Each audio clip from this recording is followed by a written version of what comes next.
Okay, tulad na pinangako kanina, ito po ang aking mga nakuhang impormasyon tungkol sa kanilang mga pinagbibiling pork, beef, and chicken. Simulan po natin sa pork. Buto-buto, 170 pesos po ang isang kilo. Ang kanilang patas, 170 ang isang kilo. Meron silang liempo na 210 ang isang kilo.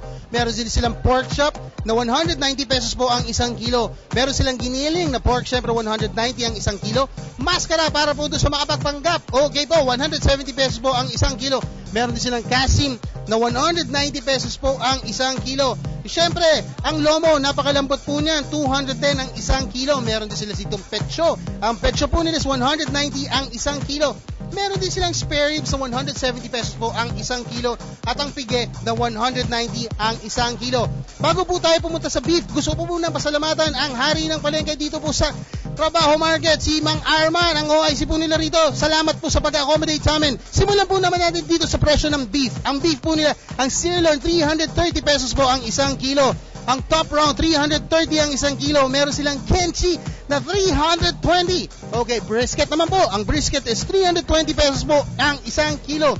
Meron din silang spare ribs na 280 pesos po ang isang kilo. Siyempre, para dun sa gusto ng sabaw na mainit, hindi nyo na po kailangan pumunta ng Tagaytay upang bumili ng bulalo. Ang bulalo po nila dito is 270 pesos po ang isang kilo. Siyempre, hindi matatapos ang araw natin kung hindi natin pupuntahan ang presyo naman ng kanilang mga manok. Yes, alamin po natin kung ano na una, ang itlog huba o ang manok. Yan. Simulan muna natin sa presyo nila. Ang presyo po ng chicken legs and thighs, 140 pesos po ang isang kilo. Siyempre, ang paborito namin ni Aljo Bendijo, ang breast, 140 pesos po ang isang kilo. Meron din po silang wings dito na 140 pesos po ang isang kilo. Meron din silang drumstick na 150 pesos po ang isang kilo. Para naman po doon sa mga nagtitipid o gusto lang po ng pika-pika, pwede po ang leeg. Ang leeg po, 80 ang isang kilo. Siyempre, kung gusto mo ng liver o kaya gusto mo yung atay nila, 150 pesos naman po ang kanilang kilo. Kung gusto mo naman po ng isang buong manok, ang presyo po dito, murang-mura, 135 pesos po ang isang kilo. At para naman po doon sa mahilig sa sapatos, hindi po ito branded, kundi ito ang tawag ng mga ating mga Pilipino, Adidas, 75 po ang isang kilo. Ayan po ang ating mga nakalap na impormasyon tungkol sa kanilang mga pinagbibili dito sa Trabaho Market. Sila naman po ay sumusunod sa alituntunin ng DTI.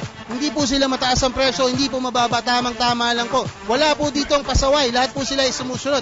Maraming salamat po. At yan po ang aking mga nakuhang impormasyon tungkol dito sa Trabaho Market. Muli, samahan niyo po ako muli. Ako ang inyong hari ng palengke, si Carby Salvador.